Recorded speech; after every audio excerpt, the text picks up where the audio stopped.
जय जगदंब, नमो आदेश. मी तनुताई पुणेकर आपल्या सर्वांचं सहर्ष स्वागत करते. सहर्ष स्वागत, सर्वांचे हार्दिक अभिनंदन सुद्धा.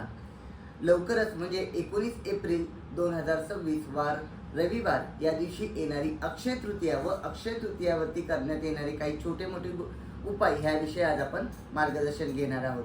सर्वप्रथम 19 एप्रिल 2026 वार रविवार या दिवशी येणाऱ्या अक्षय तृतीया दिवशी आपण कोणत्या पद्धतीने देवीची आराधना करावी, त्याचबरोबर भगवंताची आराधना कशा पद्धतीने करून पित्रांना तर्पण देऊन सगळ्या गोष्टीतून कसे मुक्त व्हावे, त्याचबरोबर अक्षय तृतीयाच्या दिवशी पूर्णत्व सर्व गोष्टी अक्षय व्हाव्यात यासाठी काय काय करावे हे आपण छोट्याशा भागामध्ये पाहणार आहोत. त्यासाठी तुम्ही सर्वांनी हा व्हिडिओ शेवटपर्यंत पहा ही मी सर्वांकडे विनंती करते. त्याचबरोबर माझ्या व्हिडिओला पाहून सर्वांनी लाईक व कमेंट त्याचबरोबर सबस्क्राईब सुद्धा करावी ही सर्वांकडे विनंती.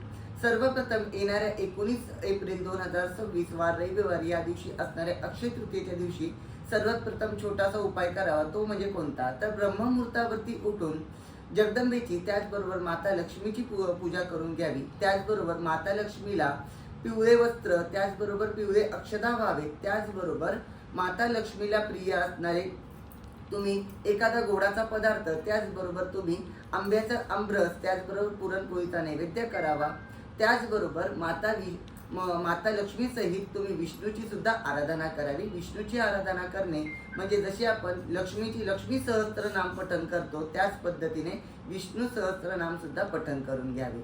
अशा पद्धतीने तुम्ही तुमची पूजा त्याचबरोबर कुलाचार पूर्ण करून झाल्यानंतर दुपारी 12च्या सुमारास तुमच्या पित्रांना तर्पण द्यावे. पित्रांना तर्पण देण्याने आपल्या घरातील जी काही बाधा असतील, विघ्न असतील, पितृदोष असेल ह्या सर्वांवरती आपण सर्वातून मुक्त होऊ शकतो. त्याचबरोबर आपण कर्जातून सुद्धा मुक्त होऊ शकतो. त्यासाठी तुम्ही एक छोटासा उपाय करू शकता.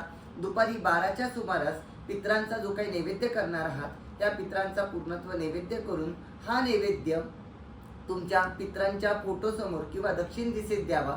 त्याचबरोबर दुसरा नैवेद्य गाईला आणि एक नैवेद्य गंगेला अर्पण करावा. त्याचबरोबर तुमच्या जवळपास असणारी गरजू व्यक्ती त्याचबरोबर वृद्ध व्यक्ती त्याचबरोबर गायी त्याचबरोबर एखाद्या धार्मिक स्थळावरती तुम्ही एखादा तुमच्या पद्धतीने यथाशक्ती दान करावे, जेणेकरून पित्र संतुष्ट होऊन तुमच्या घरावरती जर कुठले निगेटिव्ह एनर्जी त्याचबरोबर बाहेरील बाधा त्याचबरोबर पितृदोषातून मुक्त होऊ शकतात. त्याचबरोबर सर्वात महत्त्वाचा उपाय म्हणजे सर्वात महत्त्वाचा मार्ग म्हणजे तुम्ही तुमच्या कर्जातून त्याचबरोबर अडचणीतून मुक्त होऊ शकता. म्हणून या अक्षय तृतीयाला सर्वस्व अक्षय व्हावं याकरिता सर्वांनी माता लक्ष्मी त्याचबरोबर माता विष्णू व पित्रांची सेवा करणं विसरू नका.